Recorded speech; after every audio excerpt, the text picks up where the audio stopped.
Hello viewers, இன்னைக்கான உலக செய்தியில் நம்ம பார்க்க போகிற ரொம்ப ரொம்ப முக்கியமான ஒரு பரபரப்பான தகவல் என்ன அப்படின்னு பார்த்தீங்கன்னா, நெதன்யாகுவை திட்டி தீர்த்திருக்காரு ட்ரம்ப்புங்க. அது மட்டும் இல்லாமல் இஸ்ரேல் செய்த ஒரு செயலால் ஒரு வேலையால் பார்த்தீங்க அப்படின்னா ஈரான் ஒரு அதிரடியான முடிவு எடுத்திருக்காங்க. இந்த முடிவு காரணமாக தான் நெதன்யாகுவை திட்டி தீர்த்திருக்காரு ட்ரம்ப் அப்படின்னே சொல்லலாம். இது குறித்த முழுமையான தகவல் தற்போது வெளியாகி இருக்கின்றது. இது குறித்த முழுமையான பின்னணி என்ன அப்படிங்கிறத பற்றின தகவலோடு இன்னும் பரபரப்பான தகவல்களை சேர்த்து நீங்கள் தெரிந்து கொள்ள வீடியோவை ஸ்கிப் பண்ணாமல் கடைசி வரைக்கும் பாருங்கள்.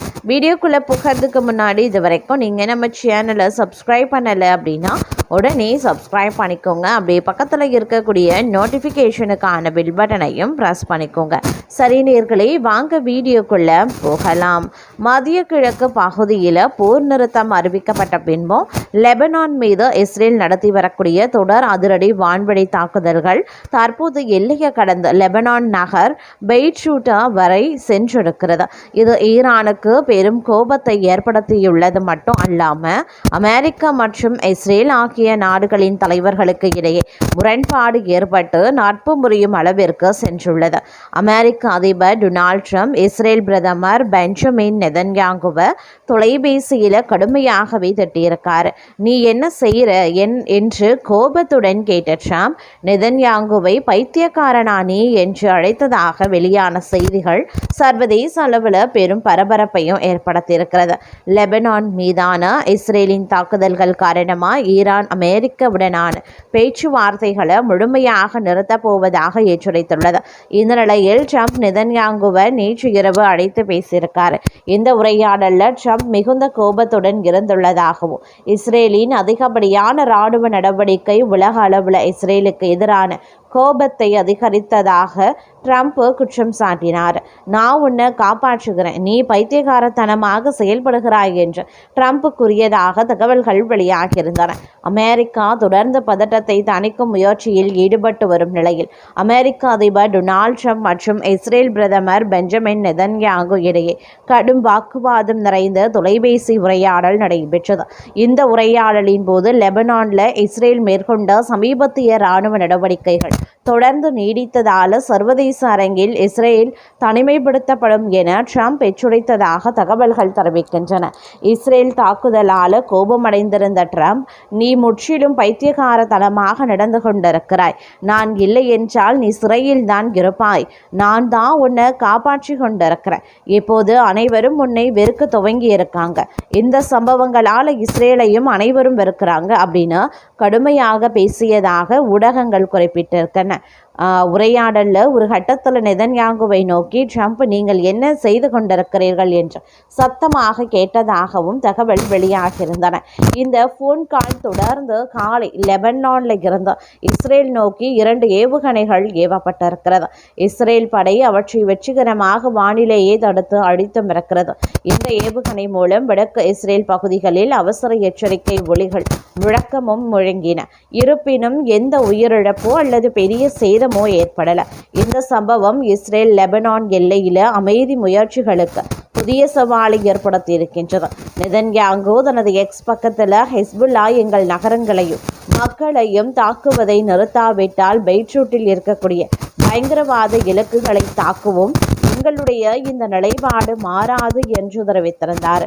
தெற்கு லெபனானில் தொடர்ந்து தாக்குதல் நடத்த இஸ்ரேல் திட்டமிட்டுள்ளதாகவும் அவர் கூறியிருந்தார்.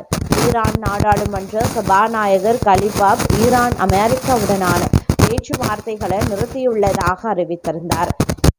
லெபனானில் தனது போர் குற்றங்களை நிறுத்தாவிட்டால் இஸ்ரேலுக்கு எதிராக நிற்கும் என்றும் அவர் எச்சரித்திருந்தார். இந்த மோதல் தொடர்ந்தால் ஹர்முஸ் ஜலசந்தி உள்ளிட்ட முக்கிய எண்ணெய் போக்குவரத்து வழிகள் பாதிக்கப்படலாம். இது உலக அளவில் எண்ணெய் விலை உயர்வுக்கு வழிவகுக்கும். ட்ரம்ப் நெதன்யாகுவை கடுமையாக எச்சரித்திருக்கக்கூடிய நிலையில் அடுத்த சில நாட்களில் இந்த பிரச்சனை எப்படி தீர்க்கப்படும் என்பது அடுத்த முக்கிய கேள்வியாக தற்போது பார்க்கப்படுகிறது அப்படின்னு நான் சொல்லணும். அது மட்டும் இல்லாமல் அமெரிக்காவுடன் வர்த்தக ஒப்பந்தம் செய்து கொள்ளாத நாடுகள் மீது அமெரிக்க அதிபர் ட்ரம்ப் கூடுதலாக இறக்குமதி வரியை விதித்திருக்காரு. இந்த வரி விதிப்பு செல்லாது என்று அமெரிக்க உச்சநீதிமன்றம் அதிரடி உத்தரவை பிறப்பித்திருக்காங்க. மேலும் வசூலித்த வரி திரும்ப செலுத்த வேண்டும் என்றும் உத்தரவிட்டது. இதனால் கூடுதல் வரி விதிப்பை அமெரிக்கா கைவிட்டிருந்தாங்க. இந்நிலையில் கட்டாய உழைப்பு சட்டத்தை பின்பற்றுவதில் தோல்வியடைந்து விட்டது என்பதை காரணம் காட்டி இந்தியாவின் மீது 12.5% கூடுதல் வரிகளை விதிக்க அமெரிக்க வர்த்தக பிரதிநிதி புதன்கிழமை பரிந்துரைத்துள்ளார். இந்தியா அமெரிக்கா இடையிலான முக்கிய வர்த்தக ஒப்பந்தத்திற்கான முறையான பேச்சுவார்த்தைகள் செவ்வாய்க்கிழமை தொடங்கிய மறுநாளே அமெரிக்கா இந்த அதிரடி பரிந்துரையை செய்துள்ளதும் குறிப்பிடத்தக்கது.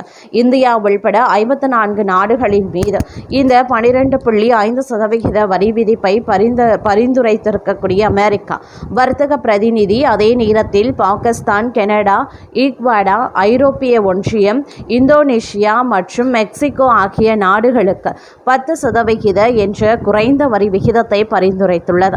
இந்நாடுகள் கொத்தடிமை உழைப்புக்கு இறக்குமதியை தடுப்பதற்கான தங்களின் அர்ப்பணிப்பை வெளிப்படுத்தியுள்ளதுடன் அமெரிக்காவுடன் பரஸ்பர வர்த்தகத்தின் முறையான ஒப்பந்தத்தில் கையெழுத்திட சம்மதித்துள்ளதால் இந்த சலுகை வழங்கப்பட்டுள்ளதாக அமெரிக்கா தெரிவித்திருக்காங்க.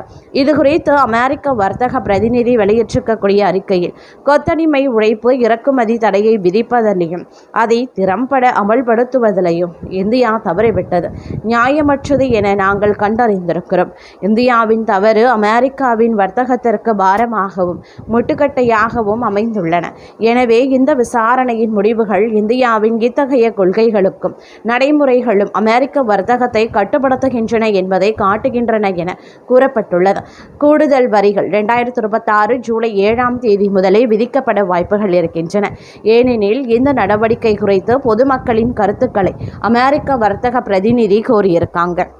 இதற்கான எழுத்துப்பூர்வ கருத்துக்களை சமர்ப்பிக்க 2026 ஜூலை 6 கடைசி நாள் அப்படின்னு சொல்லலாம்.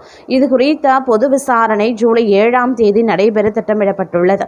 முன்னதாக அமெரிக்காவின் சர்வதேச அவசரகால பொருளாதார அதிகாரங்கள் சட்டத்தின் கீழ் விதிக்கப்பட்ட வரிகளால் கடுமையாக பாதிக்கப்பட்ட நாடுகளில் இந்தியாவும் ஒன்றாகும். சட்ட விரோதமானவை என அறிவிக்கப்பட்டிருந்தன.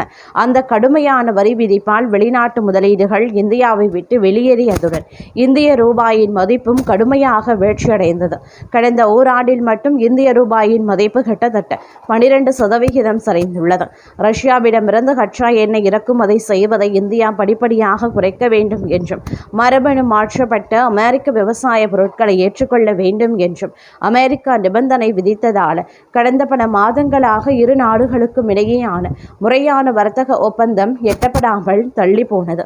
இருப்பினும் கடந்த பிப்ரவரி மாதம் வெளியான இந்திய அமெரிக்க கூட்டறிக்கையில் அமெரிக்காவின் அனைத்து தொழில்துறை பொருட்கள் மற்றும் உலர்த்தப்பட்ட தானியங்கள், கால்நடை தீவனத்திற்கான சிவப்பு சோளம் கொட்டைகள், புதிய மற்றும் பதப்படுத்தப்பட்ட பழங்கள், சோயாபீன், எண்ணெய், மதுபானங்கள் உள்ளிட்ட பரந்த அளவிலான விவசாய பொருட்களுக்கான வரிகளை இந்தியா நீக்கும் அல்லது குறைக்கும் என்று கூறப்பட்டிருக்கிறது.